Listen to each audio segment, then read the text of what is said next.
Public ನ್ಯೂಸ್ಗೆ ಸ್ವಾಗತ. 1.50 ಕೋಟಿ ಜನಸಂಖ್ಯೆ ಹೊಂದಿರುವ ಬೆಂಗಳೂರು ನಗರದ ಕುಡಿಯುವ ನೀರಿನ ಸಮಸ್ಯೆ ಶಾಶ್ವತವಾಗಿ ದೂರ ಮಾಡುವ ನಿಟ್ಟಿನಲ್ಲಿ ಮೇಕೆದಾಟು ಯೋಜನೆ ಅತ್ಯವಶ್ಯಕವಾಗಿದ್ದು, ಕೇಂದ್ರ ಸರ್ಕಾರ, ತಮಿಳುನಾಡು ಮತ್ತು ರಾಜ್ಯ ಸರ್ಕಾರಗಳ ಮಧ್ಯೆ ಸಮನ್ವಯತೆ ಮೂಡಿಸಿ 50 ಟಿಎಂಸಿ ನೀರು ಸಂಗ್ರಹಣಾ ಸಾಮರ್ಥ್ಯದ ಮೇಕೆದಾಟು ಯೋಜನೆ ಅನುಮತಿ ನೀಡುವಂತಹ ಮಹತ್ವದ ನಿರ್ಧಾರ ಕೈಗೊಳ್ಳಬೇಕು ಎಂದು ಸ್ಫಟಿಕಪುರಿ ಮಹಾಸಂಸ್ಥಾನ ಮಠದ ಪೀಠಾಧ್ಯಕ್ಷರಾದ ಶ್ರೀ ನಂಜಾವಧೂತ ಸ್ವಾಮೀಜಿ ಹೇಳಿದರು. ಶಿರಾ ತಾಲೂಕಿನ ಪಟ್ಟನಾಯಕನಹಳ್ಳಿ ಶ್ರೀಮಠದ ಶಾಖಾ ಮಠ ಸ್ಫಟಿಕಪುರಿ ಮಹಾಸಂಸ್ಥಾನಕ್ಕೆ ಶನಿವಾರ ಭೇಟಿ ನೀಡಿದ್ದ ತಮಿಳುನಾಡಿನ ಭಕ್ತ ಸಮೂಹದಿಂದ ಗೌರವ ಸ್ವೀಕರಿಸಿ ಮಾತನಾಡಿದರು. 100 ಟಿಎಂಸಿಗೂ ಹೆಚ್ಚು ನೀರು ವ್ಯರ್ಥವಾಗಿ ಸಮುದ್ರ ಸೇರುತ್ತಿದೆ. ರಾಜ್ಯದ ಗಡಿಯಲ್ಲಿ ಮೇಕೆದಾಟು ಯೋಜನೆ ಅನುಷ್ಠಾನಗೊಂಡರೆ ತಮಿಳುನಾಡಿನ ಹಲವಾರು ಜಿಲ್ಲೆಗಳ ರೈತರಿಗೂ ಸಹ ಈ ಯೋಜನೆ ಸಹಕಾರಿಯಾಗಲಿದೆ.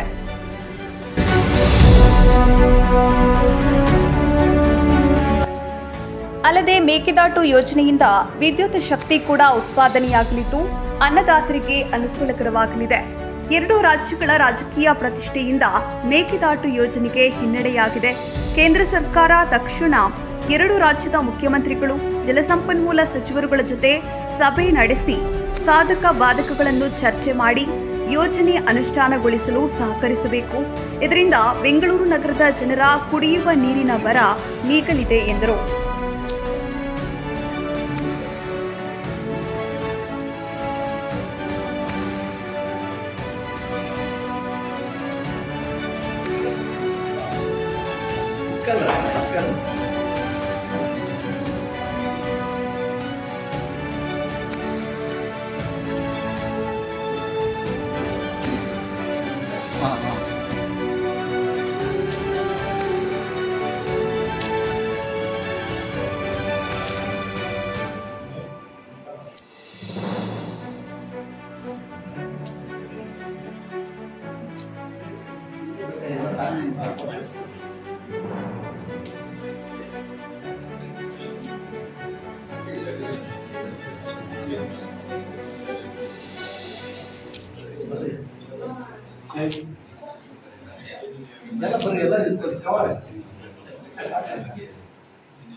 ಸರ್ ಇಲ್ಲಿ ನೋಡಿ ಸರ್,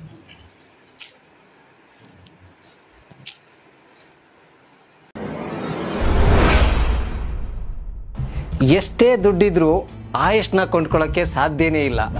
ಆರೋಗ್ಯ ಸರಿ ಇದ್ರೆ ಆಯುಷ್ ಗಟ್ಟಿಯಾಗಿರುತ್ತೆ.